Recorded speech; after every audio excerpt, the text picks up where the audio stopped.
Gracias por la paciencia. Hemos tratado de acomodar de la mejor manera a todas las personas para que puedan disfrutar de esto.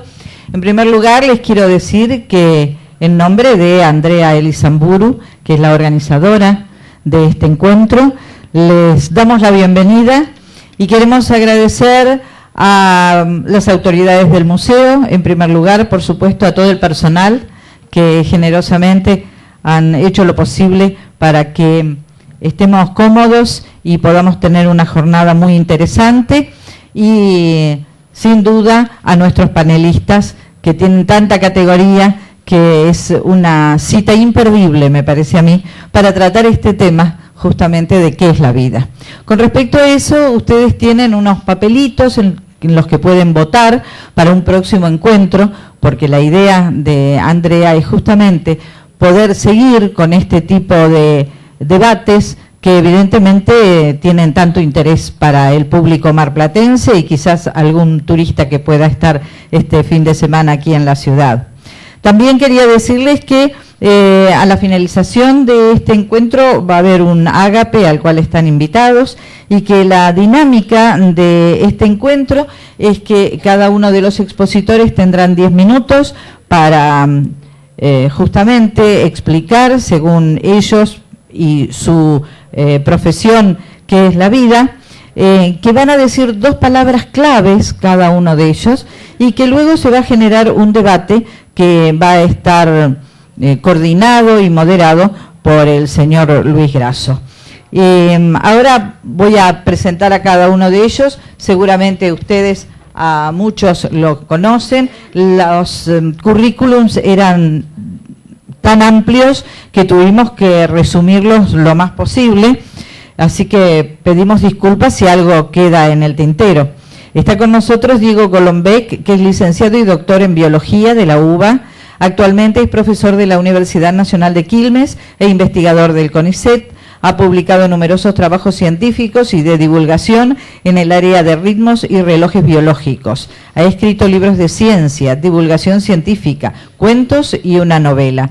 Además ha trabajado como director de teatro, periodista y músico. Recibió, entre otros, el Premio Nacional de Ciencias Bernardo Hussein, la beca Guggenheim, el Premio Ig Nobel y el Premio Ciudad de México.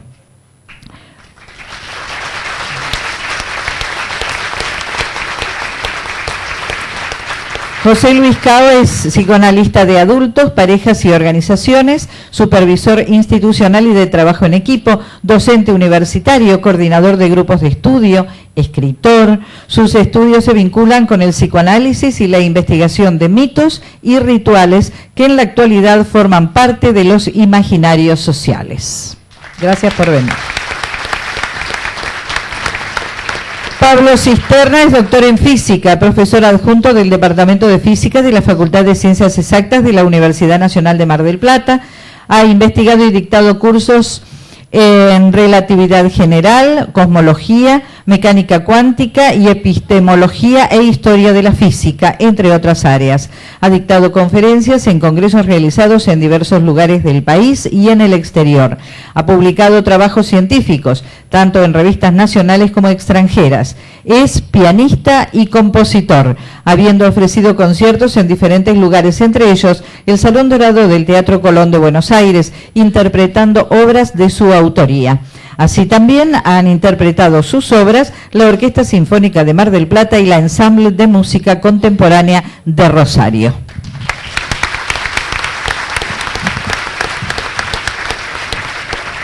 Está también con nosotros Martín Virgili, que es compositor, guitarrista, docente e investigador en artes. Ha sido becado por la Universidad de París, de la Sorbonne, la Universidad de Helsinki, el Fondo Nacional de las Artes, la Fundación Telefónica de Argentina, por el Centro Cultura Española en Buenos Aires. Ha sido invitado a dar talleres sobre música experimental por la Academia Superior de Artes de Bogotá, el Centro Nacional de las Artes en México y la Universidad de Duke en Estados Unidos, entre otras instituciones. Sus obras fueron presentadas en América, Estados Unidos y Europa. Director del documental Desde las Montañas sobre música contemporánea de Bogotá, co-creador del Taller de Luthiers Experimental de Mar del Plata, miembro del ensamble Orquesta Negra junto a Guillermo Bocanegra y Gastón Massiers, y del dúo Vita Nova, junto a Jorge Ihlenfeld, socio fundador de la Sala Negra 40 y director de la Orquesta Inestable del Club del Dibujo. Actualmente vive y trabaja en Mar del Plata y Buenos Aires.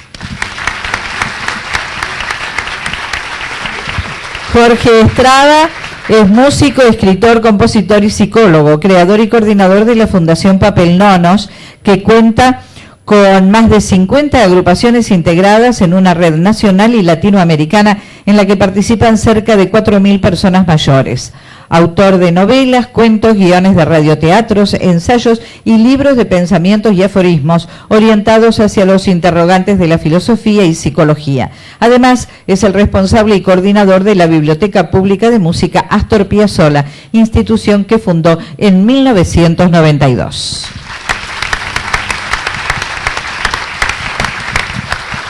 Y una persona que ustedes no ven en el estrado, pero que será el moderador de este encuentro, es Luis Grasso, licenciado en Filosofía, docente universitario en Comunicación, fue director y profesor de la Escuela de Artes Visuales Martín Malarro de Mar del Plata y director de la Escuela de Ciencias de la Información de la Universidad Nacional de Córdoba, y es activista social. Gracias, Luis.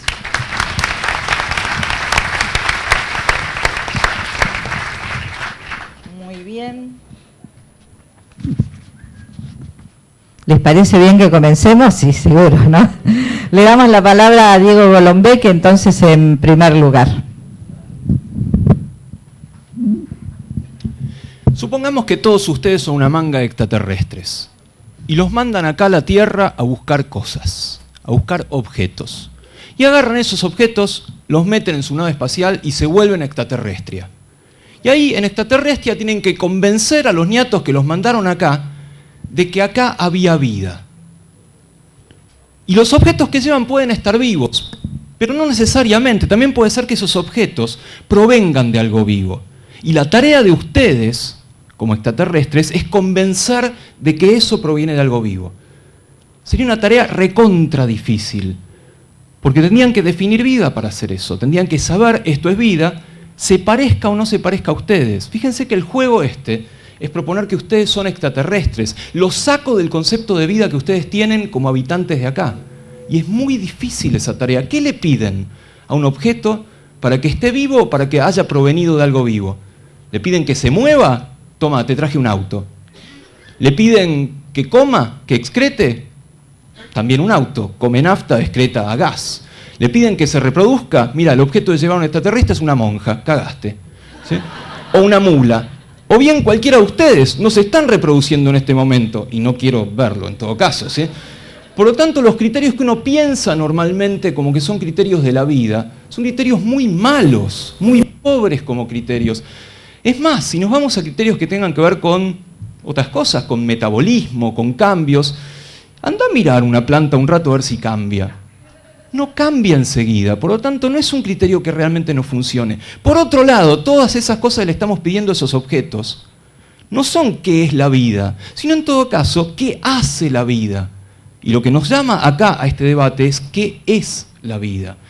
Como se dan cuenta, no es sencillo el problema. Estas cuestiones que yo les estoy contando definen una disciplina que se denomina la astrobiología, o sea, la búsqueda de vida extraterrestre. Es la única ciencia que no tiene un objeto de estudio, porque no tiene nada para estudiar, no tiene ni siquiera nada para definir cómo lo estudia. Pero lo simpático de la astrobiología es que está rememorando un debate histórico dentro de la biología que todavía hoy continúa, que es el debate entre el vitalismo y el mecanicismo.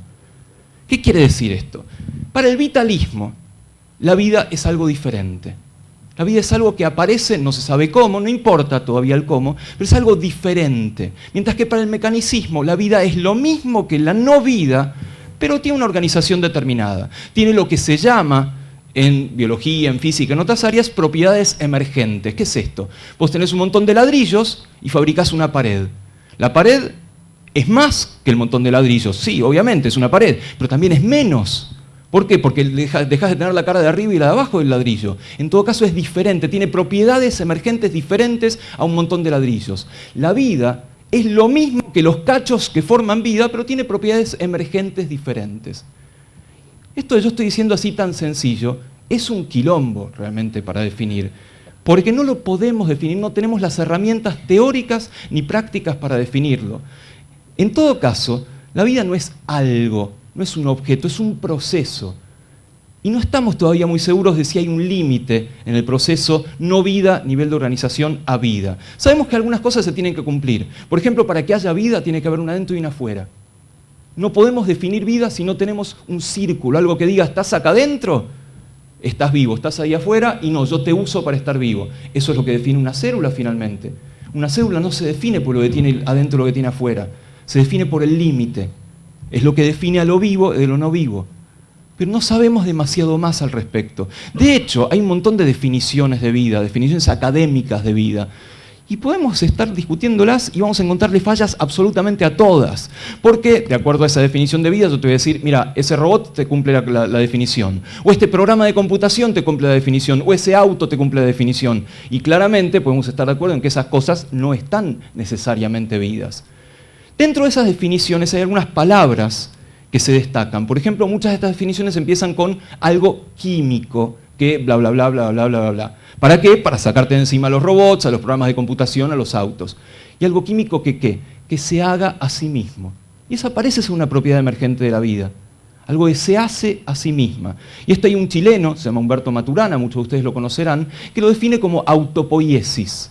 Algo que fabrica su propia estructura. No es una palabrita fácil, pero intuitivamente tiene que ver con la vida. La vida fabrica su estructura. Cosas no vivas también podrían fabricarlas, pero esa es otra historia. Toda esta primerísima y brevísima parte apunta a esto. Estamos tratando de definir algo que es muy difícil de definir y de hecho no tenemos definición. Por eso es que la astrobiología no tiene objeto de estudio y la biología más o menos. Si la biología es el estudio de los seres vivos y no sabemos qué es la vida, y la verdad que nos estamos ganando la vida de una manera bastante deficiente, ¿sí? Lo que nos pagan los impuestos para investigar, que no se enteren los contribuyentes, de que no sabemos qué es lo que estamos investigando. Pero además de qué es la vida, hay otra pregunta fundamental en la biología, que es, ¿qué es esto que somos nosotros en tanto bichos? Bueno, parece ser bastante sencillo, somos un montón de frascos. Un frasco con células de estos, células cardíacas, células musculares, células óseas, las metes en una coctelera, agitas un poco, ñaca, te sale un Dieguito. Suena raro pensarse de esa manera. Es más, uno podría ser un poco más cuantitativo. ¿Qué es lo que soy yo? Y es muy fácil, soy 9 botellas de sangre, ¿sí? Soy 2 metros cuadrados de piel, un balde de grasa, 5 millones de pelos. Cada vez que pienso en esto, disculpen. De nuevo, uno mete todo eso adentro y sale un yo. Suena raro, algo me debe hacer diferente en tanto bicho vivo. Sí, claro, tengo rasgos que me hacen individuo. El iris, por ejemplo, vienen esas películas de ficción donde la gente se identifica por el iris. Es cierto, el iris es una marca. La forma de hablar, ciertas células del sistema inmune, que son mías y de nadie más, que de hecho dan la idea de la compatibilidad con eventuales parejas para ver qué va a pasar con los hijos. ¿Qué otra cosa? Las huellas dactilares, que obviamente son individuales, aún en gemelos univitelinos. Y, últimamente, los genes. Parece ser que los genes son lo que nos definen. Ni siquiera sabemos cuántos genes nos definen. 20 y pico mil sabemos que son. De hecho, hay apuestas por cuántos son, y son apuestas de bastante plata. Así que si quieren especular un poco dentro de la biología, les puede ir bastante bien. ¿Cómo que los genes? ¿Somos los genes nosotros en tanto bichos vivos? Somos ese conjunto de genes y algo de eso hay, ¿no? Porque los genes nos indican un poco de dónde venimos, qué tipo de primates somos. Uno puede hacer su propio genoma. De hecho, yo hice mi propio genoma y les puedo adelantar en primicia exclusiva que soy 3% neandertal. Acá me ven. Eso explica muchas cosas posiblemente. Pero si somos eso, también somos 90 y pico % chimpancés como humanos. Ustedes habrán leído, somos 99% chimpancés porque compartimos el 99% de nuestros genes con los chimpancés. Todo bien, pero si pensamos de esa manera, tengo que anunciarles que también somos 50% bananas. Porque compartimos el 50% de los genes con las bananas. Elijan. Un día se quieren despertar más chimpancés, otro más bananas, otro más gorilas. A lo que estoy llegando es que hay un absurdo en esto de definirnos como el conjunto de destrucciones químicas. Así como no sabíamos qué es la vida, esto de tratar de definirlos como individuos sobre la base de esas instrucciones, y llega a un absurdo, porque además somos todos diferentes en esas instrucciones químicas. Por ejemplo, ¿cuántos de ustedes, no sé si me van a ver, pero pueden hacer esto? Estoy doblando la lengua. Algunos. ¿Cuántos de ustedes pueden doblar el pulgar así? ¿Cuántos de ustedes cuando sonríen se les forman hoyuelos? ¿Sí? ¿Cuántos de ustedes, y no me miren a mí, el pelo les crece con un triangulito acá? ¿Sí? ¿Cuántos de ustedes tienen, por ejemplo, las orejas más pegadas a la cabeza? ¿Vieron que hay gente que las tiene separadas y que cuando camina aplaude? Bla, bla, bla, bla, bla. O me puedo meter con intimidades. ¿Cuántos de ustedes tienen pelos en los dedos de los pies? No digan. ¿Sí? Esas son mutaciones, porque todos somos mutantes. Todos somos bichos diferentes. Por lo tanto, la definición de vida es imposible. Y la definición de nosotros es imposible, porque somos todos tan diferentes que no vamos a llegar a nada en común. De hecho, ¿qué es lo que está mal de definirlos como un conjunto de genes? Que nos deja fuera todo un resto del mundo. Somos dos cosas. Somos lo que traemos de fábrica, los genes, lo que ligamos de papá y mamá, y no hay con qué darle, es lo que ligaste. Pero también somos lo que hacemos con lo que traemos de fábrica. Lo que se llama ambiente, lo que se llama cultura, familia, educación, lo que comes, si haces gimnasias. Somos la mezcla de esas dos cosas. Lo que traes de fábrica y lo que haces con lo que traes de fábrica. Nosotros, en tanto bichos vivos, aún sin saber lo que es la vida, sabemos que somos esas dos cosas. Es difícil lo que nos está trayendo acá, porque es un evento muy difícil de definir y posiblemente sea imposible de definir, al menos con las herramientas que tenemos ahora. No lo va a poder definir un biólogo, no va a poder definir un físico, no lo va a poder definir un músico, un psicoanalista, un escritor. Tal vez los que estén más cerca sean los poetas para definirlo. Y termino con un pedacito de un poema de Jacques Weber, un maravilloso poeta, que dice: vivimos y amamos, amamos y vivimos, y no sabemos qué es la vida, y no sabemos qué es el amor. Y la verdad que es una ignorancia con la cual uno puede estar bastante contento de convivir. Muchas gracias.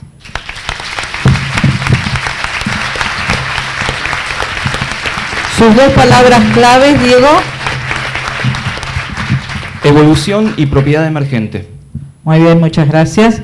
Entonces ahora recibimos al licenciado José Luis Cabo. Bueno, es apabullante, ¿no? Y es apabullante tener que decir en 10 minutos algo acerca de la vida. A mí también se me ocurrió que podemos comenzar por la poesía, porque muchos pensadores, muchos filósofos y poetas han hablado acerca de la vida, ¿no? Por ejemplo, me gustó mucho algunas cuestiones como la vida es lo que nos pasa cuando estamos ocupados en otra cosa, ¿no? Esto de John Lennon. Y esto es interesante porque yo me voy a ocupar en realidad no tanto de la vida de las plantas o la vida en general o la vida de los animales, sino la vida humana. Y de lo que me voy a ocupar es qué sentido tiene para el ser humano la vida. Y me parece que esta sería una primera palabra, la significación. El ser humano no tiene más remedio, por otro lado, que significar su existencia. No solo existe, también da cuenta de su existencia. Y esto en realidad también es muy complicado y es muy complejo de poder definir cómo es que da cuenta de su existencia, cómo es que cree o da cuenta de sus creencias, por qué tiene los valores que tiene, por qué a veces sostiene la vida de los otros y a veces le elimina a los otros como forma de vida. Esto, que es muy duro para pensar, forma parte de la conducta humana. Entonces hay algo que me parece que es interesante ponernos a pensar, que es que el motor, la energía vital, psíquica, que al ser humano lo proyecta, ¿no? como algo vivo, es el deseo. Y el deseo nace con el individuo, se forma, o sea que en realidad se va estructurando con el tiempo. También es cierto esto de que hay algo que viene con el ser humano de su historia. Nadie es totalmente libre, sino que viene predeterminado por costumbres familiares, sociales, etc. Y todos sabemos cuánto cuesta poder identificarse con uno y desidentificarse con esos otros que a uno lo habitan. Tal es así que hay un famoso chiste en una película de Woody Allen, también que es alguien que reflexiona mucho sobre la vida, como ustedes saben, cuando la madre, Lady Shimame, le dice que hace mucho que no habla con ella. Y él le dice: mira mamá, hace 20 años que me psicoanalizo 3 veces por semana solo para hablar de vos. esto nos estaría planteando que el ser humano nace en algún nivel de atrapamiento del otro indispensable. Si no hubiera un otro del otro lado, no podría subsistir. Es un ser carenciado, además. Ustedes fíjense cuánto tarda en crecer, cuánto tarda en madurar, y nunca, psíquicamente, tarda mucho en crecer físicamente. Muchos incluso han dicho que es una especie de feto extrauterino, o sea que sigue creciendo. A diferencia de los animales que muchas veces nacen y ya son adultos, a partir del nacimiento podríamos decir que sigue su evolución. Esto lo torna la cuestión compleja, porque entonces va a requerir de los otros. Sin los otros el ser humano no existiría, sin otro humano, ¿no? Por supuesto que hay mitos de Tarzán o de hombres lobo o niños lobo, niños que se criaron solos o que los criaron las bestias, con el estilo de Rómulo y Remo, ¿no? Con la famosa loba. Pero en realidad lo cierto es que para que haya humanización tiene que haber del otro lado un humano. Es decir, una madre o una sociedad. La madre también tiene que estar humanizada, porque si la madre no está humanizada o tiene alguna alteración en ese nivel, va a tener dificultades para humanizar al individuo. O sea que fíjense, primero va a tener que identificarse con muchísimas cosas que le vienen de afuera, todas le vienen de afuera, la nacionalidad, el nombre, el apellido, todo le viene de afuera, para después desidentificarse con el tiempo y decir, bueno, todo esto lo recibo de los otros, pero este soy yo. O sea, vos hablabas del yo, el yo es muy difícil de construir y a veces incluso lo confundimos con el ser, ¿no? Porque vieron cuando alguien dice yo soy diabético y uno dice, no, ¿cómo hacer una persona solo todo diabético? No, tiene diabetes, pero no es diabético. Además puede ser músico y puede ser artista y arquitecto. Es decir, aunque a ustedes les parezca mentira o gracioso, esta es la base de la psicoterapia, de la que el individuo cree que es algo definido y determinado para siempre, y en realidad cualquier terapeuta le empieza a mostrar con el tiempo que él es mucho más de lo que se imagina y mucho menos de lo que se cree. Es decir, porque a veces también se pasa para el otro lado pensando que es muchísimo. Lo cierto es que hay una cuestión que es básica en esto, que es la relación que tiene el ser humano con los otros. Son los otros los que a uno lo definen. Es el deseo de la madre, diríamos los psicoanalistas, lo que hace que el bebé se humanice. Ahora, cómo después armar el propio deseo sin caer en el deseo de la madre se torna una cosa complicada. Lo cierto es que yo les voy a leer un poema de Marañón, Gregorio Marañón, un médico del siglo XX, que escribió un poema que me gustó, porque muchas veces acudimos a la ciencia y no encontramos respuesta. En cambio, muchas veces esa respuesta, aunque metafórica, aunque rara, aunque extravagante, está en el arte. Gregorio Marañón decía en un poema, ¿no? Vivir no es solo existir, sino crear, saber, gozar y sufrir. Y no dormir sin soñar. Descansar es empezar a morir. Y esta es otra cuestión que yo les traigo, que es la relación para pensar que existe entre la vida y la muerte, o entre lo que está vivo y lo que es inerte. Porque la muerte es una creación también simbólica humana. Hay gente que descree de la muerte, en realidad pasa a otro estado, ¿no? En un estado de inerte no es lo mismo que muerte. La muerte para los humanos a veces tiene hasta características míticas muy interesantes, como que es una señora vieja que anda con una capa negra y una guadaña caminando por ahí. En realidad es muy difícil de definir la vida y también es muy difícil de definir la muerte. Es muy difícil de definir lo humano porque lo humano es muy complejo, no es algo tan sencillo, ¿no? En realidad, les voy a contar otra frase, ¿no? Que es muy interesante, de Woody Allen. A mí me gusta mucho porque dice cosas muy impactantes, ¿no? Dice, la vida es una enfermedad de transmisión sexual que inexorablemente termina con la muerte. Me pareció una cosa muy interesante para plantearse, porque en realidad el problema de los seres humanos, como yo siempre planteo muchas veces, no es la muerte, porque de la muerte se ocupan los deudos. El problema de los seres humanos es cómo viven. Es decir, ¿a qué le llaman vida y cuál es su forma de vivir? ¿De qué manera pueden pensar, de qué manera pueden imaginar, de qué manera pueden crear? Entonces la otra palabrita, además de significación, es qué hacer. Porque el ser humano siempre necesita hacer. ¿Pero qué hacer? Y esto nos lleva a una cuestión de la problemática humana relacionada con la vida, que es la encrucijada. Siempre el ser humano está en una encrucijada. Tiene que optar, y ahí uno lo podía diferenciar tal vez de un animal o de una planta, que no hay opción porque el instinto lo lleva necesariamente a cumplir con un plan. En cambio, el ser humano puede saltar el plan, puede contradecirlo, puede que el plan incluso actúe contra sí mismo. Incluso lo más interesante es que si tomamos una tortuga de hace 5.000 años o 10.000 años, probablemente siga siendo una tortuga. O sea, porque la relación que tiene la tortuga con el hábitat y la posibilidad que tiene de modificarlo es mínima. No es que no la tiene, porque los animales mutan. Pero el ser humano es un mutante aceleradísimo, porque en realidad va creando y recreando permanentemente el hábitat en el que vive. Por eso, vieron cuando se dice, bueno, pero el hombre está destruyendo el hábitat. Lo está recreando permanentemente. No sabemos si lo va a destruir o no, pero lo cierto es que la recreación es constante, la invención es constante. El deseo siempre es insatisfecho. A diferencia de las necesidades que se satisfacen, el deseo es insatisfecho. Solamente se puede realizar con la imaginación, o con la creación artística, o con el invento científico, el automóvil, lo que quiera. Ahora, fíjense a dónde fue a parar el cuerpo del ser humano. Vos antes hablabas del Neandertal, o del Pithecanthropus erectus, o del Cro-Magnon, el que ustedes quieran, o un hominidio. En realidad, ese hominidio fue a parar acá, a donde estamos nosotros en este momento. Hay una imagen que me impactó mucho, que es 2001 Odisea del Espacio, no sé si recuerdan, una película de Stanley Kubrick, donde hay una especie de hominidio o un simio que con los comienzos de la prehistoria, con un hueso anda pegándole a otros hominidios también que andan por ahí, y en un momento toma el hueso y lo lanza al espacio. Y la película, a partir de ahí, ingresa en la próxima escena una nave espacial con música de Vivaldi.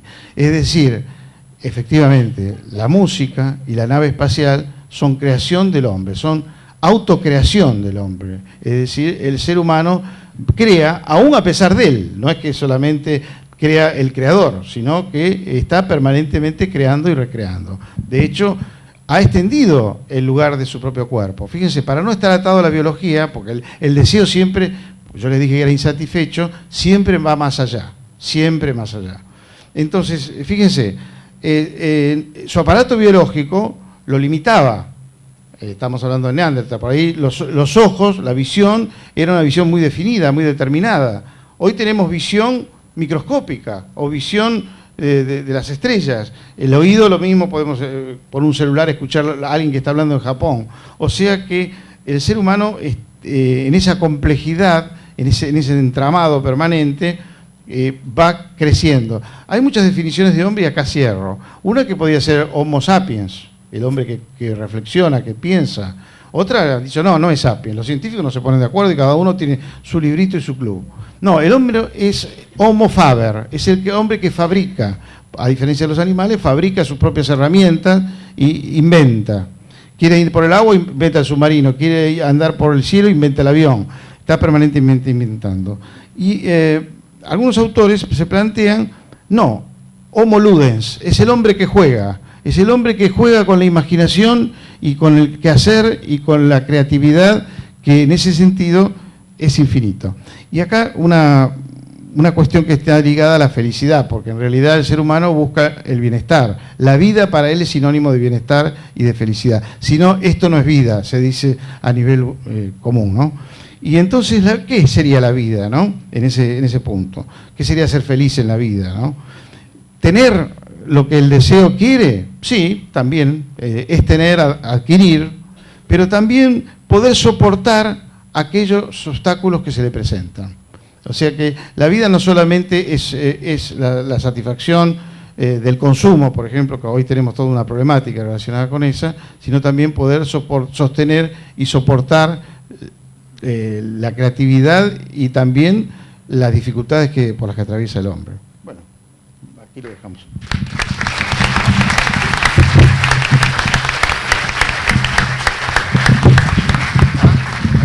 Muy rico, muchas gracias.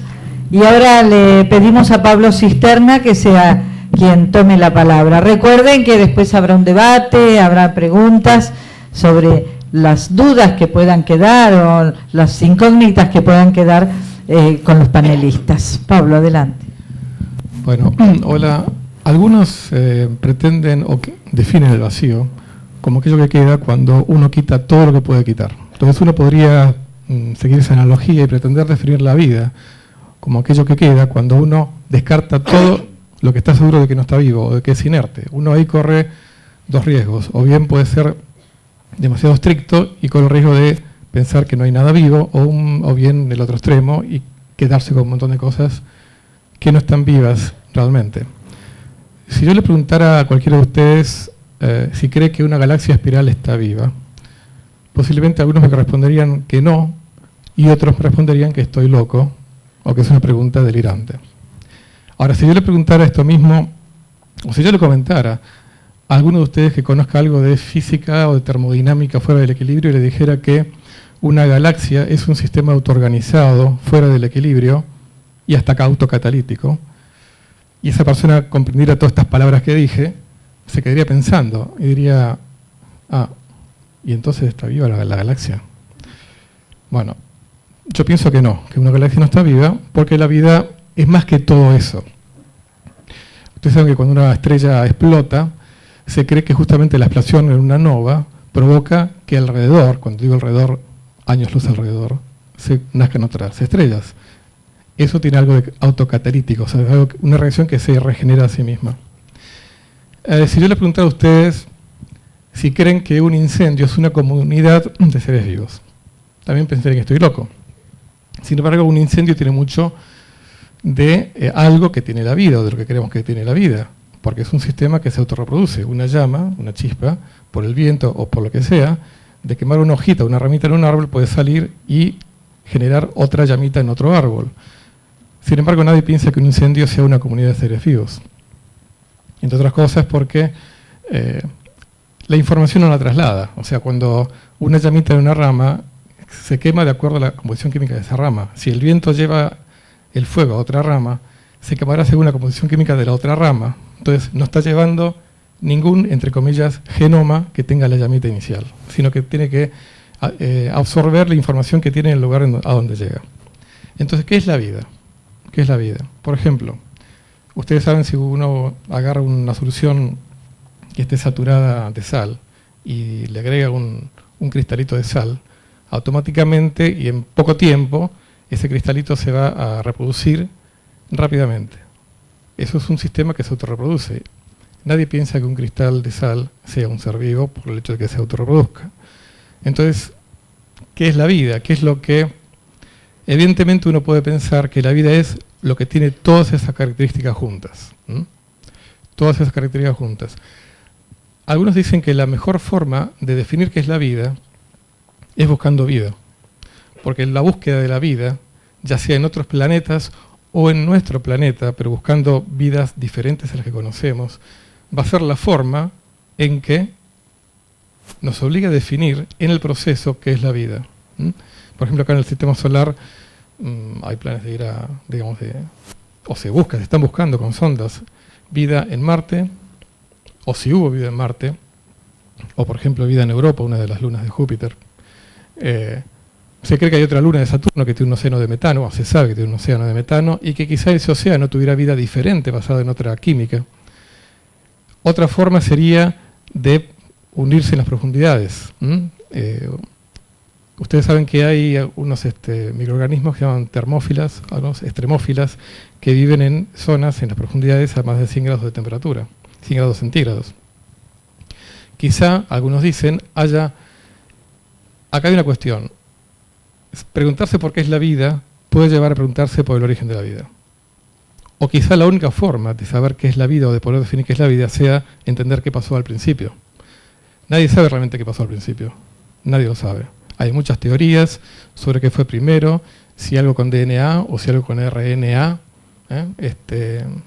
La era dominada por el RNA y un montón de teorías. Nadie sabe cuál es la verdadera. Pero quizá buscando ese origen nos ayude a entender qué es la vida. No lo sabemos. Por ejemplo, ¿el universo está vivo? Ustedes saben que hay una teoría. Ustedes conocen el tema del genoma. El genoma, Diego decía hace un ratito que tiene más de 20.000 genes, no se sabe, se hacen apuestas y son entre 20 y 25.000. Las leyes de la física actuales, tal cual las conocemos, tienen alrededor de 26 constantes fundamentales, que nadie sabe por qué valen lo que valen y no otra cosa. Uno podría decir que el genoma de las leyes de la física tiene 26 genes. Ahora, el tema es que uno cree que esas constantes, por ejemplo, la masa del protón, la constante universal de gravitación, son cosas que no tienen explicación. Ahora, ¿por qué valen lo que valen y no valen otra cosa? Por ejemplo, si uno divide la fuerza eléctrica y la fuerza gravitatoria entre dos partículas, le da un número con 40 ceros. Resulta que el tamaño típico del ser humano o de un ser vivo sobre la superficie de la Tierra, medida en unidades del tamaño de un átomo, se puede más o menos demostrar que es proporcional a la raíz cuarta de ese número. Ese número tiene 40 ceros, la raíz cuarta tiene 10 ceros. Y efectivamente, el ser humano mide más o menos 1 seguido de 10 ceros angstroms, que es el tamaño de un átomo. O sea, más o menos el orden de magnitud 1 metro, 1,5 metros, 2 metros.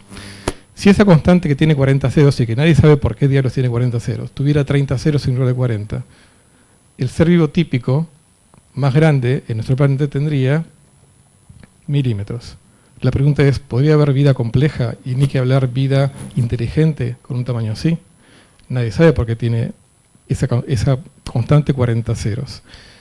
Hay un físico que hace unos 15 años propuso una teoría en donde habría una selección natural cosmológica. Como nadie sabe qué diablos pasa en el interior de un agujero negro, algunos dicen que quizás se formen nuevos universos. Quizás dentro de un agujero negro haya una nueva generación de universos en donde esas constantes fundamentales cambian de valor. Entonces quizá habría una selección natural, nuestro universo sería el hijo de otro universo y demás. A lo que voy es que realmente no sabemos ni los biólogos ni los físicos, y veremos ahora si los músicos lo saben, no, todavía no lo sabemos saber, sabemos qué es la vida.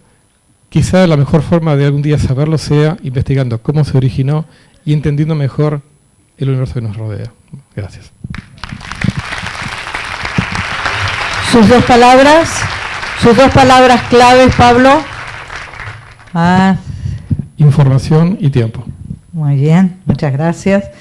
Le invitamos ahora a Martín Virgili a que hable para nosotros. Martín, adelante. Gracias. Se escucha así. Bueno, perdón, voy a leer porque tenía miedo de irme por las ramas, eran 10 minutos, pero bueno, gracias. Me da mucho pudor acercar un examen sobre este tema, sobre la vida y lo que la vida es. Desde el punto de vista del conocimiento, siento que poco sé de casi todo. Desde el punto de vista de la vida misma y del dolor, gozo de buena salud, lo mismo que mis abuelas, mis padres, mis hermanas, mi compañera y mis amigos. Así que hablaré con la objetividad que pueda y con el entendimiento que el arte y algunos maestros que me guían de cerca y de lejos me permitan. Así, lo primero que pienso, y quizás lo único, es que la vida es una gracia. Es un regalo. La biología lo sabe bien porque los números no mienten. Una vida es una fortuna inesperada, una probabilidad en 100.000 trillones. Pero este dato apenas dice lo esencial porque al fin y al cabo, ¿por qué nosotros? ¿Por qué merecerla? E incluso me di cuenta que de haber nacido en la miseria y el dolor, en la guerra y en las aberraciones de las que somos capaces, la vida es un regalo que de saberlo de antemano bien podríamos rechazar.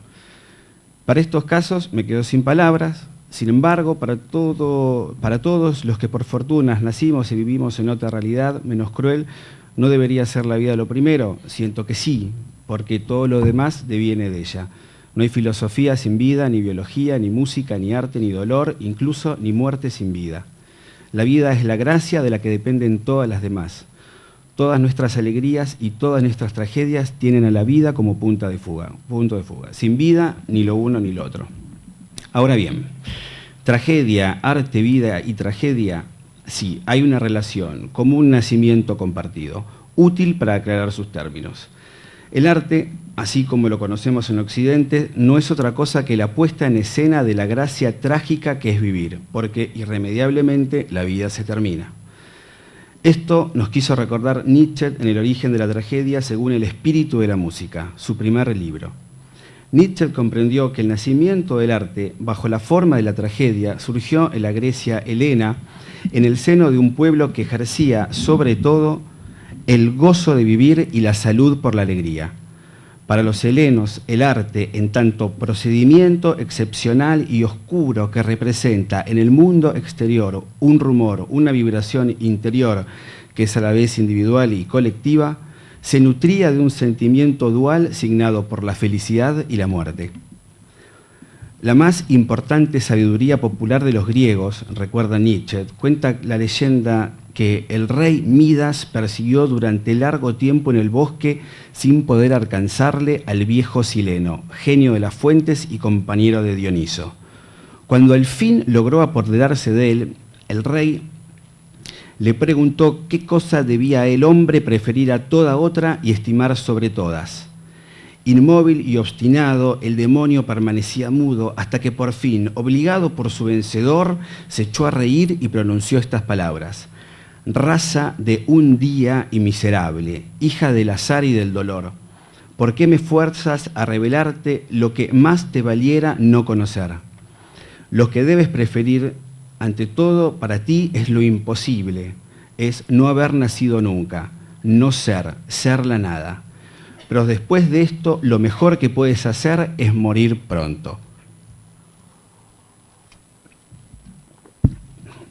¿Por qué no haber nacido nunca es lo que debían preferir antes que nada? ¿Por qué morir pronto? O mejor aún, se pregunta Nietzsche, ¿por qué este mito compartido que renuncia a la vida y que la excluye, que está más cerca del dolor que de la gracia, elevaba desde abajo precisamente al último pueblo radiante y vivaz que vio nacer Occidente? ¿Cuál es el verdadero sentido de este relato? Ese pueblo, exultante por la alegría y el conocimiento, que nos ofreció la sabiduría de los cínicos, de Epicuro y de los estoicos, de ese ser y saber para la vida, sin rodeos, sin mentiras, ese pueblo erótico, solar, que se ocupó de forjar una ética del hombre pleno, del filósofo artista, es decir, de un filósofo sin academia, sin liceo, que piensa a la luz del humor y la libertad, que pone sus miserias sin miedos, a la altura de lo mucho o de lo poco que tenga para decir, que dice lo que hace y hace lo que dice, que no es subversivo la autoridad porque no la significa, que es irracional y sin embargo convincente, que piensa sin método pero sin faltar jamás a la verdad, que no renuncia a los placeres pero que se esfuerza por el cuidado de sí como un imperativo para cuidar a los demás. En suma, ese pueblo orientado hacia la virtud y el goce de vivir reconoce entonces, volviendo al revés la sentencia de Sileno, que para ellos lo peor es una muerte rápida y luego tener que morir algún día. Esa es la tragedia, y el arte es la manera de hacer justicia con tamaño dolor. Para esta parte del mundo, el arte es un consuelo, es la forma que asumimos para aceptar que el regalo tiene un fin. En este sentido, el arte es goce y crisis, indica más que un dispositivo para construir una metáfora, una ética o una ética vital. Me enseña sobre todo a aceptar, no a resistir, sino más bien a renunciar. Y pienso a esta renuncia en un sentido pleno, el mismo que le daba Lacan cuando decía que el que no sabe renunciar no sabe tener. El arte es una puesta en escena que la comedia y la tragedia coexisten en la vida, o más aún, que la representan. Quien espera una vida sin dolor espera demasiado, y quien asume que no hay alegrías en sus días verá que todo pronto cambia. Por eso, como no somos infinitos, ser felices en la vida es lo único que nos queda. Camus decía, morimos y no somos felices. Lo trágico de esta sentencia es que podría ser cierta. Estamos indefensos cuando estamos vivos. Pascal decía que la vida es una ciudad con las murallas abiertas. No hay lugar seguro donde la tragedia no aceche. Pero es precisamente a la luz de esta verdad que podemos albergar la alegría y el goce de vivir. Y sobre todo de ser felices, todo lo que podamos al menos. Escucho el concierto para piano número 21 de Mozart y escucho esta unión alegre y trágica que es la vida. Incluso frente a los epigonismos baratos que nominaban el género operístico del siglo XVIII de ser u ópera bufa u ópera seria, su Don Giovanni es testigo de esta alianza indisoluble que venimos anunciando. Mozart llamó a su obra drama giocoso. La literatura de Cortázar lleva también inscripta la sospecha de la seriedad sin alegrías. la pintura de Dufy, los jardines de Gaudí, la música de Satie, de Stravinsky, de John Cage, de Gerardo Gandini, entre muchos, muchos otros. También las fotos de Cartier-Bresson, de Helmut Newton, el cine de Buñuel, de Wes Anderson, de Milos Forman, eligen a la vida de esta manera. Por eso prefiero a Kafka antes que a Beckett, a Calvino antes que a Joyce. Por eso prefiero la ética de Spinoza que a los diálogos de Platón, el in vino veritas, en el vino la verdad de Kierkegaard antes que el código cartesiano. Por todo esto, vuelvo al inicio, la vida es una gracia trágica, es cierto, pero gracia al fin. Todas las tristezas son injustas, pero todas las alegrías también. El suicida no aguanta esta condición y se retira, y está bien, la felicidad ordena. Quizás este presente donde el sentido está descontrolado, donde el humanismo se encuentra en retroceso, donde la utilidad manda, donde el beneficio gobierna, donde cada vez es más difícil cumplir con un acuerdo, donde cada vez nos olvidamos más y más de la idea mítica de la virtud, en tanto una vía directa a la felicidad, sin atajos, sin pastillas. Frente a estas tristezas de la perenne soberbia del poder, la vida como una ética, como un modo de ser y de estar en el mundo, de ser y hacer una comunidad. ¿Cómo volver a encontrar el rumbo? Agradeciendo lo que hay, lo que somos, lo que tenemos, lo que podemos. Agradeciendo la vida porque es una gracia, que el agua sea suficiente para ser felices, que el viento en la cara nos recuerde que alguna vez fuimos pájaros, que al ver la tierra no perdamos de vista de que todo viene de ella y que el sol nos enseñe que en cada caso todo se termina. Bueno, muchas gracias.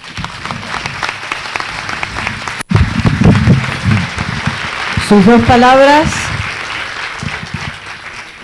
Tragedia y alegría.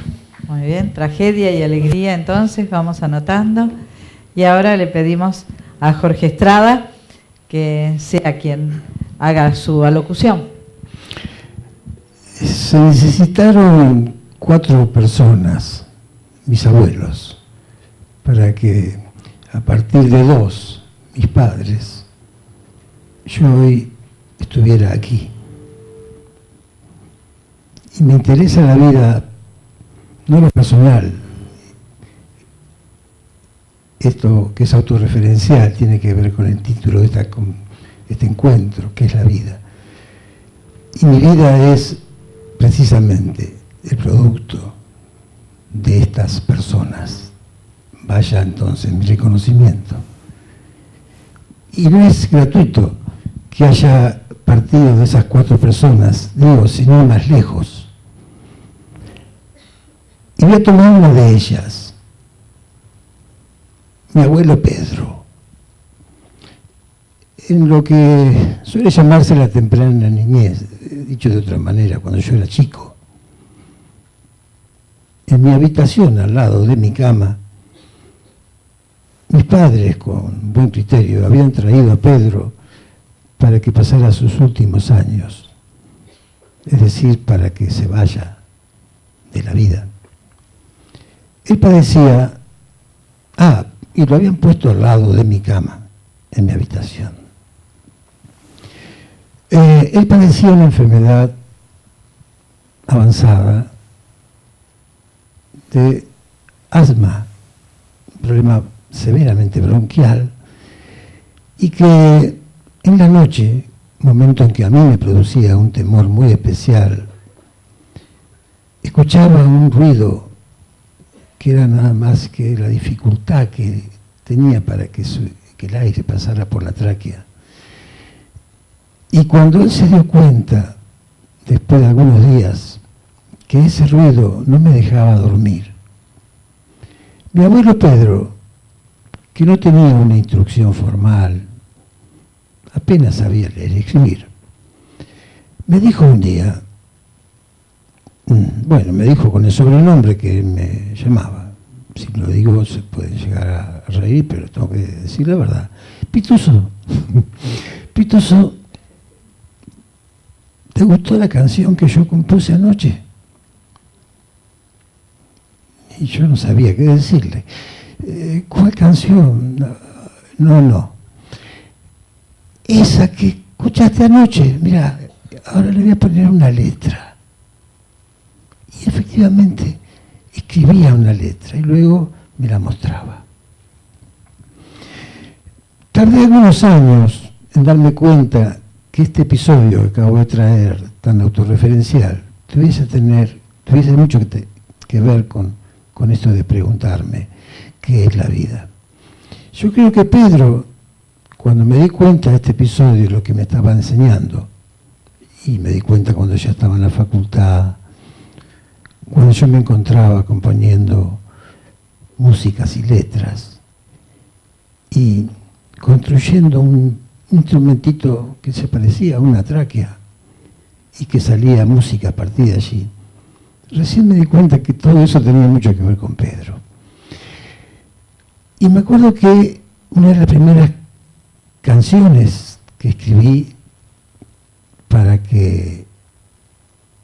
dar de alguna manera una síntesis, y que ahora me doy cuenta que de alguna manera Pedro me motivó a que yo escribiera esta letra, tiene mucho que ver con mis colegas en el sentido de compañeros de ocasión, ya que yo me encontré escribiendo más allá de lo que Pedro escribió esa noche, pero pensando en él. Y me acuerdo que le puse un canto a la vida a la canción. Voy a leerles un fragmento. Empieza así: la vida que es tenaz sostiene mucho más que nuestras realidades. La vida como tal, tan bella, tan genial, no deja de entregar sus frutos y sus bondades. La vida no está mal y extiende horizontal sus lados más vitales. La vida es lo que es, morada y ocasión del hombre y su pasión. Tampoco Pedro sabía que estaba haciendo referencia a Spinoza, a Baruch Spinoza, cuando hablaba del encuentro de los cuerpos y de la extensión y de la perseveración que tiene la cosa en sí misma para querer existir y no suicidarse. Por eso la extensión horizontal, como ocurre con una flor rizomática, que se confunden con territorios ajenos, es una construcción permanente, a diferencia quizás de un árbol. Y esto, perdónenme, el psicoanalista no tiene nada que ver con las raíces de las cuales nosotros dependemos, pero me inclino más a lo que provoca el rizoma en cuanto a su versión horizontal de confundirse. De manera que Pedro me estaba diciendo que la vida era una construcción y azarosa también. Luego la canción seguía: a veces sin querer solemos confundir la gracia del vivir con lo que es la vida. Pequeña regresión a un día sin razón, creer que el mundo gira a nuestro alrededor. Ya un compañero de aquí también hablaba sobre la ignorancia que tenemos sobre la cosmología, sobre el origen de la vida. Pero también una época en que creíamos que el lugar donde es la morada del hombre era el centro del universo. Finalmente termina la vida, que es mayor, también es anterior a nuestras vanidades, para terminar diciendo que la vida es para darla, para inventarnos ser, cuidarnos y cuidarlas, o cuidarla, mejor dicho. Por eso, como cierre, me gustaría acudir a personas que han vivido más tiempo que yo, a personas viejas, para que nos digan, metafóricamente quizás, desde la propia canción. Acá anunciaron que quizás desde el arte se podía aproximarnos a decir, por lo pronto, vinculado a la vida humana, ¿qué es la vida? Entonces, yo les pediría a ustedes, si son tan amables, y si quieren, claro está, que tras escuchar a estos tres viejitos que nos tratan de decir qué es la vida, luego en el video que pasaríamos, y como la música es muy conocida, la van a reconocer sobre todo los que tienen más de 40, es de Amapola. ¿Se acuerdan de Amapola? ¿Sí? Bueno, es esa música, con la letra que le hemos puesto nosotros.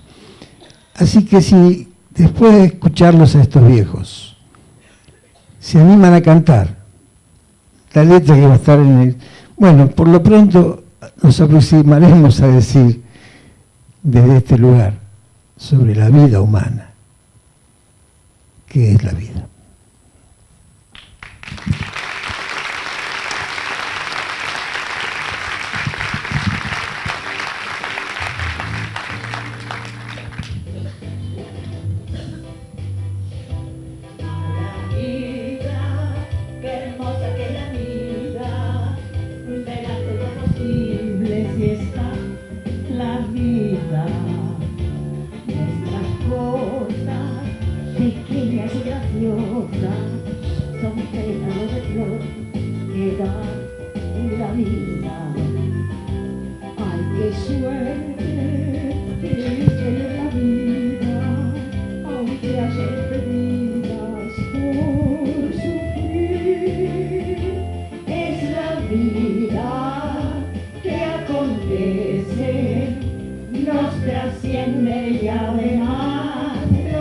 Se merece que nos paremos por la vida, ¿no?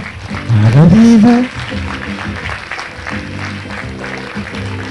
La cantamos. Está la vida, nuestras cosas pequeñas y graciosas son pétalos de flor que da la vida. Ay, qué suerte que es tener la vida.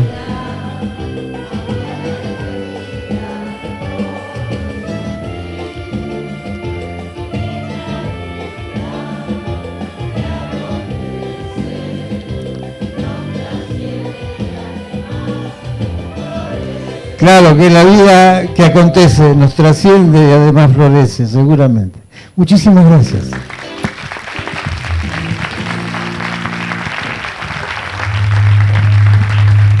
Los invito a renovar el aplauso a todos nuestros expositores y a recibir ahora a Luis Grasso.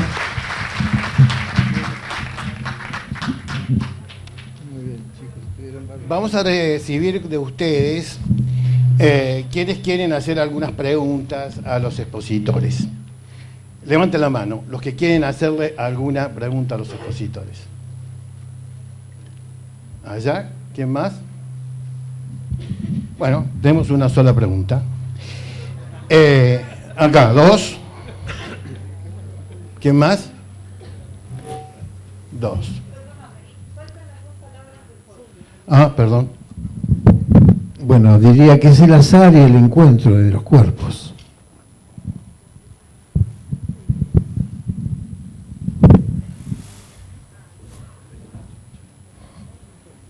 Si uno ensayara rápidamente, después de escuchar a los señores expositores, un resumen de esto, lo que me parece que tendríamos que darnos cuenta del esfuerzo que hacen ellos de deshacer el nudo de la pregunta y que finalmente nos ofrece el misterio. Nos deja siempre con preguntas abiertas y con una especie de categoría de que esto es posible, esto es un azar, es una casualidad, es una gracia, un regalo, una situación realmente hermosa, y que el mensaje que me parece que podemos recibir es que esto hay que cuidarlo, hay que amarlo y hay que comprenderlo, no únicamente con un refuerzo mental, lógico, sino también con una captación sentimental. Y sería interesante ver cuál es esta misión que tiene sentimientos para la comprensión de la vida. Y a lo que se agrega, que no se trata únicamente de buscar por lógica, que no se trata únicamente de encontrar sentimentalmente, sino que se trata básicamente de hacerla a la vida y cuidarla. Esto es, me parece que puede resumir, si no exagero en el resumen. Lo que sí es interesante ver es que tanto la lógica como la poesía termina en plantearnos la necesidad de nuestro compromiso con la vida y para cuidar la vida. Me parece que este es el resumen de hoy. La pregunta entonces, eran dos personas. La primera pregunta allá, ¿cuál es?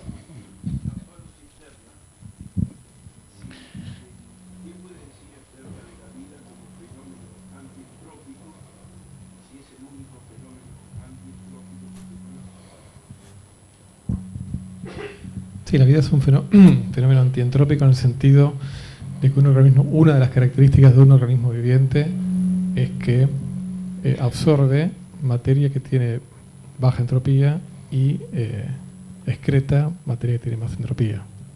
O transpira o irradia más entropía. Necesita hacer eso para estar vivo. Básicamente eso. No sé si... ¿Alguna una contrapregunta o una...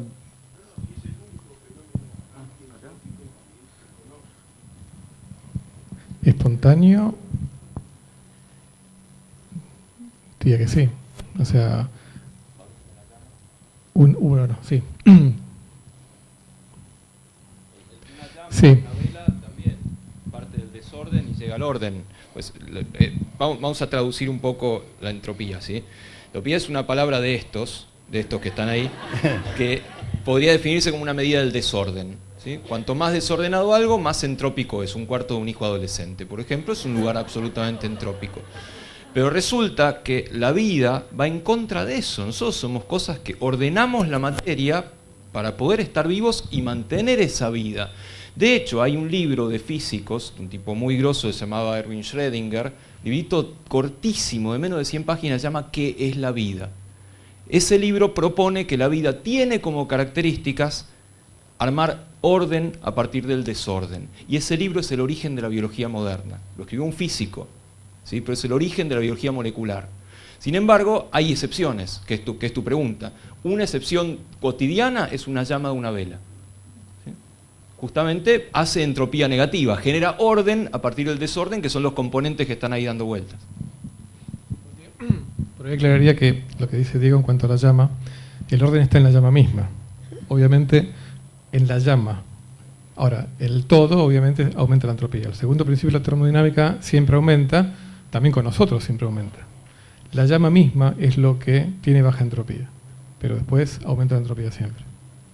Y sí, yo no mencioné a Schrödinger porque quería ser modesto en cuanto a representar a los físicos, pero voy a agregar, ya que estamos, que tanto Francis Crick como Watson, los descubridores del DNA, ambos reconocieron haber sido profundamente influidos por el libro a que hace mención Diego. No solamente eso, Francis Crick era físico y se pasó a la biología. Ambos leyeron el libro de el padre de la mecánica cuántica ondulatoria, Schrödinger. Así que gracias, Diego, por darme el pie. O sea, cuando Crick descubrió que la física no daba para más, decidió dedicarse a algo que realmente valía la pena.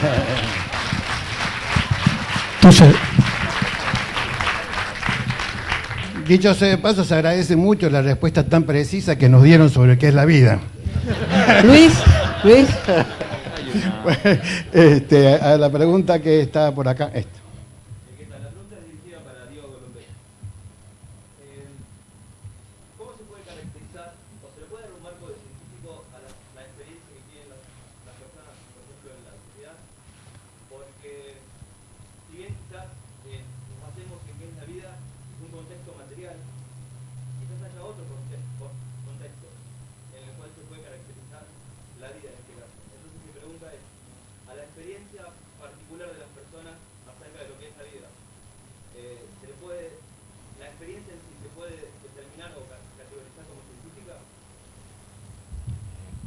Sí, por supuesto que sí. El asunto es muy jodido de estudiar. Vos estás preguntando sobre la subjetividad, que es más terreno de mi vecino a la izquierda, pero básicamente la neurociencia cognitiva está tratando de darle un marco, llamémoslo científico, por poner una palabra pomposa, a tratar de entender cómo tenemos conciencia, cómo sabemos que estamos vivos, que uno se siente vivo, uno se pincha la mano y le duele. Vos ves un color y hay algo acá en el cerebro que dice, eso es rojo, no sé qué estás viendo vos y qué estoy viendo yo. Se llama qualia, las propiedades cualitativas de eso. Es muy reciente este aspecto de la neurociencia cognitiva tratando de entender la subjetividad, o sea, cómo el cerebro crea un mundo, ¿sí? En sentido muy metafórico, pero por supuesto que es una investigación científica en sus pañales, en todo caso. Y hay múltiples interpretaciones, por supuesto, ¿sí? Las interpretaciones que mencionaba justamente desde la psicología Cao son absolutamente complementarias a lo que yo estoy diciendo, no son opuestas, no tienen por qué pelearse, pero de a poco estamos tratando de entender la vida desde un cerebro que es subjetivo y trata de entender la vida. Es reciente, estoy hablando de hace 2 décadas, ponele que la neurociencia cognitiva está realmente creciendo, pero sí, claro que es un estudio científico. ¿Alguien más? Hola, ¿soy yo? Sí. Acá. No, perdón. Está por allá, pero el micrófono está acá. Si quedaron varias cosas claras con la charla, y es una que no se puede responder qué es la vida, tan simplemente. La otra es que genera muchas inquietudes y es muy entretenida. Son 5 panelistas y creo recordar que son muchos docentes. Mi pregunta puntual es, ¿cómo creerían ustedes que esto que es tan interesante tendría que estar dentro de del objeto de estudio de los chicos? O sea, se puede encarar la pregunta de qué es la vida, por más que no se responda desde variedad de ciencias a los chicos. No sé si soy claro con la pregunta. ¿Qué está pasando que siendo tan didáctica la pregunta, nuestros chicos van al colegio a aprender otra cosa o a responder otra cosa que no sea qué es la vida? ¿Puedo responder? Me permito tomar el micrófono para hacer referencia un poco a lo que yo hacía mención yo a Baruch Espinosa. Él decía que somos conato, que somos deseo, y que la dificultad en realidad no está en desear. El deseo, como vos lo mencionabas, es muy fácil, te hacen desear, pero lo más difícil es desear, que no es lo mismo. En ese sentido, a tu pregunta, quizás mi modesta contribución sería desear que el niño tenga curiosidad, despertarle las ganas de, ¿no? Bueno, es eso, quería responderte desde ahí.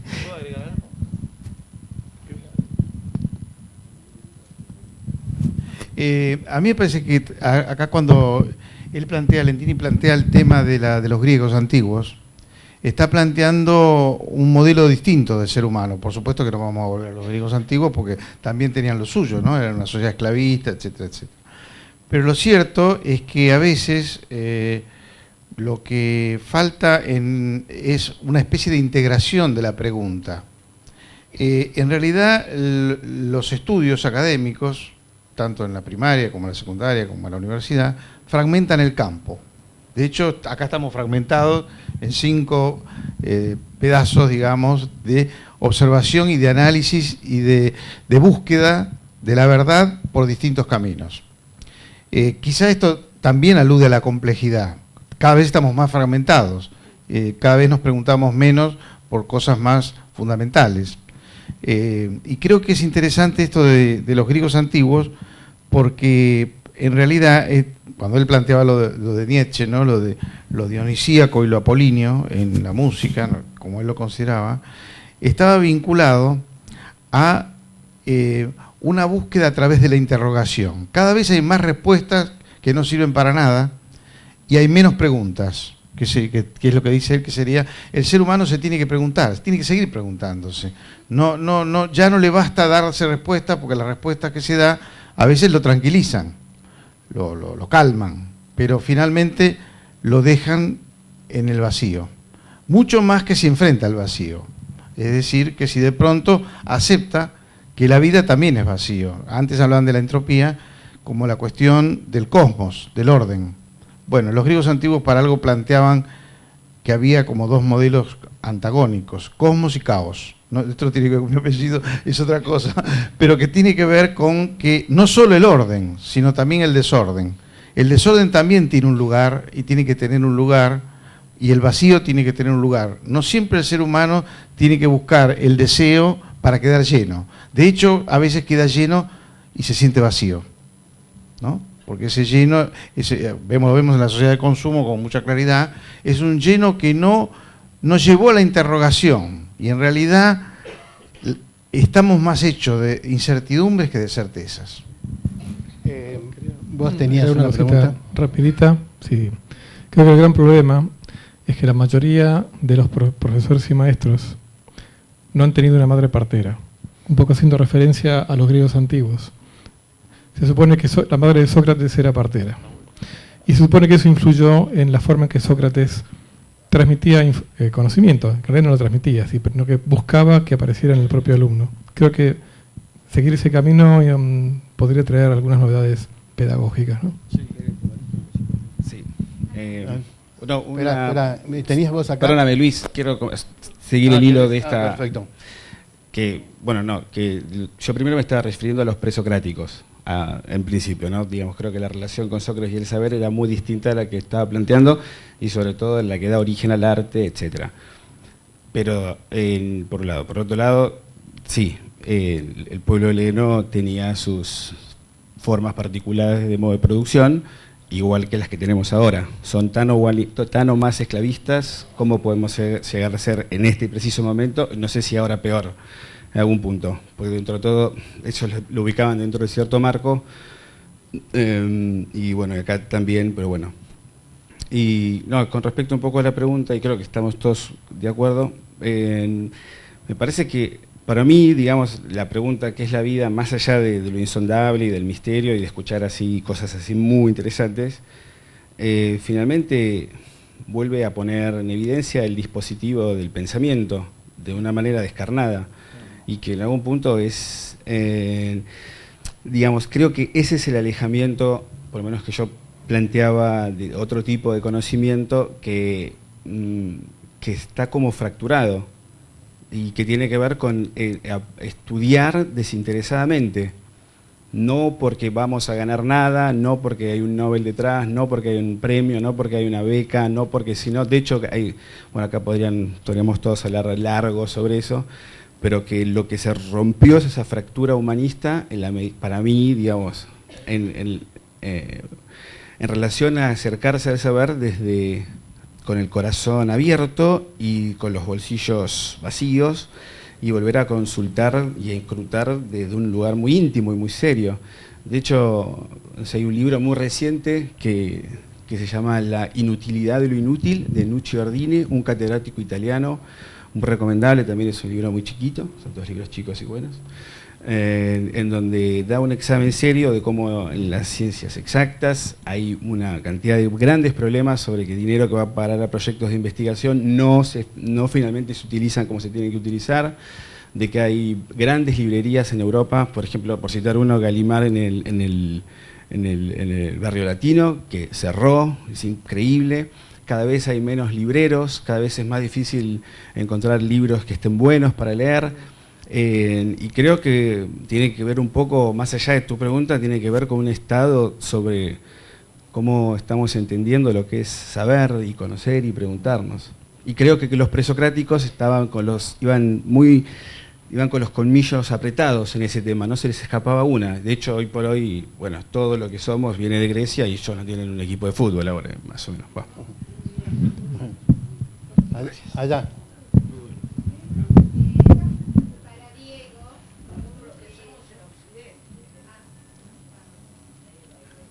Esperá, dale vos.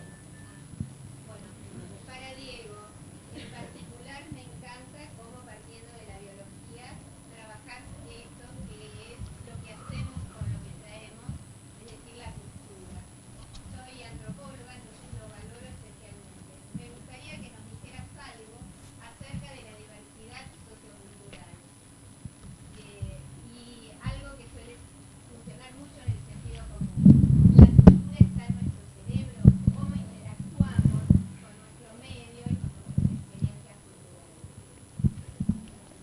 Sí. Claro. Bueno, habiendo contestado, dijiste un montón de cosas y es poco lo que puedo contestar, pues no todo es de mi palo. Te contesto lo del cerebro, en todo caso. Estoy convencidísimo de que sí, de que la cultura está en nuestro cerebro, pues nosotros somos un cerebro con patas, somos eso. ¿Sí? Pensá el experimento de pensamiento para hacer esto, si es posible hacer un trasplante de cerebro. No, estarías haciendo un trasplante de cuerpo, en todo caso, porque lo que sos es ese cerebro. Ahí es donde están tu historia, tus memorias, tus emociones, tus sensaciones, y eso es lo que uno define como cultura. Ok, la cultura se define por el otro, como decía Cabo hace un rato, pero ¿dónde se inscribe ese otro? En tu cerebro. Nuestro cerebro, nosotros estamos acostumbrados a pensar de acuerdo con un lema que todos aprendimos en el secundario y algunos en la universidad, que dice neurona que para, neurona que cierra. O sea, si se te mueve una neurona en el cerebro adulto, cagaste, no se reproduce. Y eso es mentira, ¿sí? Hay neuronas nuevas en el cerebro adulto, hay neurogénesis. Pero aún si no la hubiera, lo que hay es lo que se llama neuroplasticidad. O sea, cambio permanente de los circuitos neuronales. La cultura es eso. En términos absolutamente, estoy exagerando, más vale para que alguien me diga, no, sos un pelotudo y esas cosas, ¿no? Pero exageradamente la cultura es un fenómeno de neuroplasticidad. Es lo que hace el medio sobre tu cerebro. Estoy siendo determinista, simplista, etcétera, pero estoy llevando al absurdo lo que realmente pienso, que es que somos nuestro cerebro. Por supuesto, ese cerebro en ausencia del otro se va a desarrollar de una manera completamente diferente a un cerebro social, pero todo finalmente recae en esos circuitos neuronales. Acá.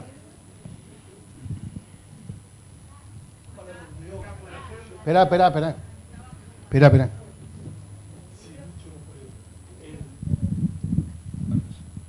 ¿La parapsicología ayuda o nos complica la explicación de la vida?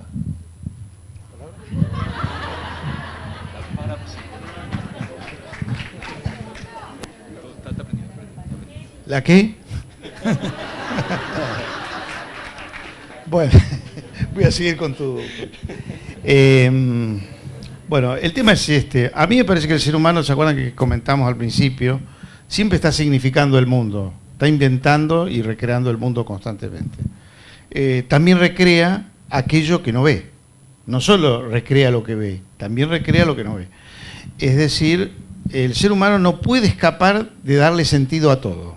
Entonces, por eso los marcianos, ¿no?, son verdes, tienen cabeza grande, no sé si ustedes vieron alguno, pero tienen esas características. Esta es una proyección obviamente humana, como todo, porque cuando alguien dice Tucumán está lejos, lo dice desde Mar del Plata, porque para los tucumanos, Tucumán no está lejos. Y cuando alguien dice la montaña es alta o es baja, bueno, cualquier apreciación nuestra está asignada por esta significación. Entonces la parapsicología también forma parte de lo humano, como también una vez me preguntaron en relación con la mitología griega y la mitología china, ¿no?, en relación con los dragones. ¿Los dragones existen? Claro que existen. Desde el punto de vista de que el ser humano los piensa, los puede dibujar, les crea relatos para narraciones, como el caso de las sirenas o el caso de las arpías, las esfinges, el hombre lobo, todo esto existe, el fantasma, los fantasmas, porque el ser humano lo crea. O sea, esta creatividad que a veces se da en la ficción, a veces se da en la ciencia con otra rigurosidad, ¿no es cierto?, porque hay que experimentar y ver si esto realmente se reproduce, forma parte del humano. De hecho, esto lo dijeron varios, entre ellos Marx, nada de lo humano me es ajeno. Es decir, lo humano está en todo, es decir, son todas manifestaciones de la cultura de la sociedad humana. La parapsicología también.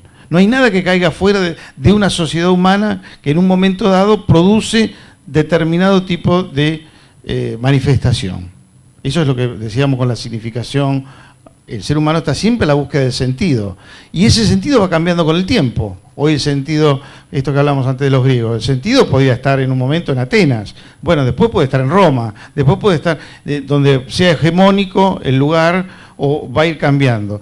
Acá les digo una frase que ustedes la conocen, seguro, de Manrique: caminante no hay camino, se hace camino al andar. ¿Esto qué quiere decir? Que realmente, permanentemente el ser humano está generando su propio camino, ¿no?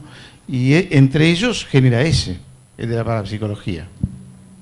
Allá, por favor. Hola. Quería preguntarles a los 5, en realidad, si pudiera existir en alguna parte de nuestro cerebro y basado en, no sé, en el cosmos o en lo que me dejaron mis padres, o en alguna parte de mi cerebro, teniendo en cuenta a mis padres, el cosmos y el planeta y el inicio de la vida, de mi vida o de la vida en general, si pudiera ser que como nosotros buscamos un significado para todo, estemos preguntándonos qué es la vida y en realidad capaz que ya lo sabemos, pero como estamos atravesados por el lenguaje y por otras cosas, no tengamos palabras para definirlo, pero sí que en alguna parte de nosotros ya sabemos lo que es. Nosotros vemos un perro y vemos un auto y sabemos que el perro tiene vida, por más de que sea diferente, por más de que... A mí una vez me dijeron que un ser humano sabe lo que es una silla, por más de que sea una silla con una sola pata, o sea una silla con dos, o sea una silla diferente, y sin embargo el ser humano sabe que eso es una silla. Entonces quizás nosotros sabemos lo que es la vida comparado con otras cosas, más allá de que no sepamos cómo definirla. ¿Podría pasar eso? ¿Quién contesta? Qué linda pregunta. Marechal decía, de todo laberinto se sale desde arriba, y creo que hay un poco de eso en lo que estás comentando. Simplemente, y voy a responderte y un poco integrando la pregunta de él y también a la respuesta que dio el colega.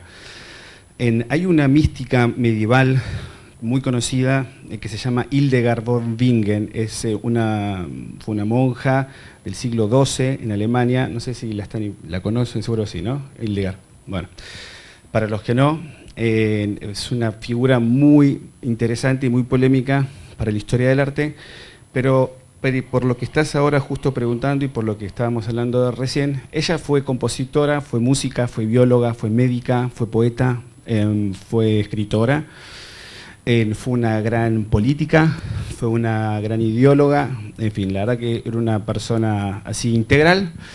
Pero lo más curioso de Hildegard es que, digamos que todos sus saberes, la verdad que se han mantenido casi intactos todos sus escritos, es decir, que como que hay una historiografía seria al respecto, no es que estas son opiniones, sino que realmente, de hecho, hay una catalana que se llama Victoria Cotard, hizo un exégesis así muy grave a partir de 4 volúmenes, donde está casi toda la obra de Hildegard registrada. Pero bueno, que ella tenía conocimiento a través de la visión. Ella entraba en ciertas enfermedades y ella no sabía música, está una semana en cama, sabe música. Pero sabe música al punto de que realmente en el marco del siglo XII eran composiciones que, digamos que ni la escuela de Notre Dame, que fue la escuela de la primera polifonía seria que hubo en Occidente, digamos, no había ese refinamiento en el tratamiento melódico que había llegado a tener Hildegard. No pintaba, pinta. Pero no pintaba, digamos, esas figuras ortogonales que eran propias de, digamos, del sistema iconoclástico de la Edad Media. Pintaba mandalas y pintaba hombres con piel oscura, con piel café, como los indios americanos, del norte de América, y con plumas, etcétera. Luego no era bióloga, pero bueno, escribió un libro, un tratado sobre plantas y, digamos, y tiene una aproximación bastante actual acerca de, digamos, de que la vida, ¿no? Participaba de una manera integral, ¿no? Se sentía cerca de una planta, no como una cuestión del otro, sino que era parte de lo mismo. Entonces, para responder a tu pregunta y un poco hablando de lo de la parapsicología, porque, digamos, un dragón, sí, claro, es una creación humana, pero un dragón no puede pensar, no puede diseñar un motor, digamos, pero quizás con entendiendo que quizás hayan otras maneras de acercamiento al conocimiento que fueron verdaderamente, que tienen, digamos, que hay algunos antecedentes. Bueno, toda la obra de Jodorowsky, hay un gran dominio del ocultismo y de maneras de llegar al saber que no están, digamos, vinculados por la vía directa de determinados procedimientos que claramente son conocidos y han dado grandes, no sé, llegamos a Marte, ¿no? Pero sí, yo creo que, digamos, que quizás podemos llegar a conocerlo de una manera Bueno, eso ya es en orden de la creencia, pero también como uno cree en todo, ¿no? Bueno, perdón. Yo voy a agregar algo en relación con esto, que cuando yo les decía, ¿se acuerdan la teoría del caos y el orden, no? Hay un autor, Cornelius Castoriadis, un filósofo y psicólogo francés, griego-francés, que se ocupó un poco del tema basado en Prigogine, que es la teoría del caos. Y él planteó que en el cerebro, o en todo caso en el aparato psíquico, diríamos nosotros traduciéndolo, no tanto por la cuestión de ubicación orgánica, sino por las conexiones que existen entre las neuronas, en el cerebro existen todas las posibilidades. O sea que esto por eso yo les decía que son muchas más de las que creemos. Esto nos plantea que estos asombros que a veces nosotros tenemos, esta es una explicación mía, por supuesto, donde nos llaman la atención incluso milagros o situaciones de conocimientos espontáneos, en realidad tienen una explicación científica que a veces es difícil de poder aceptar, porque la mayor parte de los conocimientos científicos van por autopistas. Y en realidad la vida y el ser humano y la sociedad humana no va por autopistas solamente, también toma caminos laterales y va generando sus propios itinerarios. Entonces, en realidad, yo esto también he visto, lo he visto incluso con pacientes míos, vos lo habrás visto también como trabajando con gente grande, que uno dice, no, esta persona está coagulada, ya está fija, es así, no tiene más posibilidades que esta. En realidad, el ser humano es infinita casi la posibilidad de creatividad y de recreatividad, de situaciones que no ha utilizado, de conexiones cerebrales que no ha utilizado y que está en condiciones de poder utilizar bajo determinadas circunstancias. Y esto nos explica también el fenómeno de los artistas, por ejemplo, ¿no? Que a veces en algún momento se planteó que están locos, ¿no? Porque en realidad no eran normales. Y sí, no son normales, porque si normal es la norma, el hombre normal produce las cuestiones muy limitadas. El artista va más allá. Pone en juego para escribir, para pintar, para hacer escultura, o el científico, que dice, cuando un científico va más allá, ¿qué le dicen? Cuando sale de la academia, está loco, es el científico loco, es von Frankenstein, ¿no? Que arma, y esto es interesante para pensar, porque tiene que ver con la sociedad. La sociedad, así como nos habilita a crear, también nos frena la creatividad, nos coloca en autopistas. Por eso muchas veces uno ve que un chiquito de jardín de infantes va a un encuentro de ciencia y es un científico en cuanto se interroga, se pregunta, cuando dibuja y coloca el árbol como él se le ocurre, una raya con una cuestión roja y es un árbol. Y la maestra le dice, no, los árboles tienen tronco marrón y tienen hojas verdes. Y después, cuando tiene 40, 50, 60 años, uno le dice, bueno, ¿por qué no haces un dibujo? Y dice, cualquier ser humano prácticamente, yo no sé dibujar. O sea, ya está perdida su capacidad de dibujar porque ha sido inhibida porque va por la autopista. Ahora, si se atreve a poder dibujar, o a hacer música, o a lo que fuere, de alguna manera, o a leer, o a pensar. Yo me acuerdo de una paciente mía que tenía 85 años y se puso a estudiar medicina. Y al principio me decía, yo no voy a poder. Hasta que, bueno, finalmente estudió, se recibió. Y esto que dice él, no para el bolsillo o para tener un título, sino por el deseo de saber y por el deseo de interrogarse y por la curiosidad. Esto es fundamental. Hoy en día, como profesores universitarios, lo vemos, muchas veces los alumnos no tienen curiosidad, quieren aprobar. Incluso a mí me ha tocado primeros días de clase que me dicen, ¿cómo se aprueba la materia? ¿Y dónde se compran los apuntes? O sea que en realidad ni saben qué materia es y ya quieren aprobar. Entonces creo que es interesante esto de los griegos. A mí me fascinan los griegos antiguos también por esta posibilidad que tuvo esta cultura en este momento dado. Yo viajo a Grecia bastante y cuando los veo los griegos actuales digo, bueno, ¿dónde quedaron esos griegos? Claro, en realidad es lo que pasa siempre. Esos son Jung decía, por ejemplo, una cosa interesante, decía que la cultura, la civilización, el momento de la pregunta, es como una linterna que ilumina un espacio. Después va a otro espacio y ese lugar se oscurece y aparece la luz en otro lugar. Es decir, aparece la luz donde esté la luz, donde la busquemos. Y creo que es interesante esto para poder pensar que hay muchas más posibilidades de las que creemos. Lamentablemente tenemos que cerrar, esto va a continuar, solamente quería agregar lo siguiente. Es verdad que están todas las posibilidades abiertas, creo que la que hoy hemos recorrido, que es la pregunta y las respuestas de ustedes, no es el único modo de plantear esta pregunta. Porque esta pregunta, aparte de escuchar lo que ustedes piensan o cómo describen la realidad, hay otras respuestas que se parecen más al arte, más a la poesía. Esto es que si nosotros lleváramos una respuesta hoy, tendríamos que salir poetizando, o cosa que podemos hacer, siempre podemos poetizar, pero sobre todo lo que podemos hacer es comprometernos a vivir. Esto es, esto de crear organización, hacer nueva organización, recibir la naturaleza y transformarla. Esto también es una respuesta a esa pregunta, aparte del discurso que ustedes nos dieron al respecto. Muchas gracias.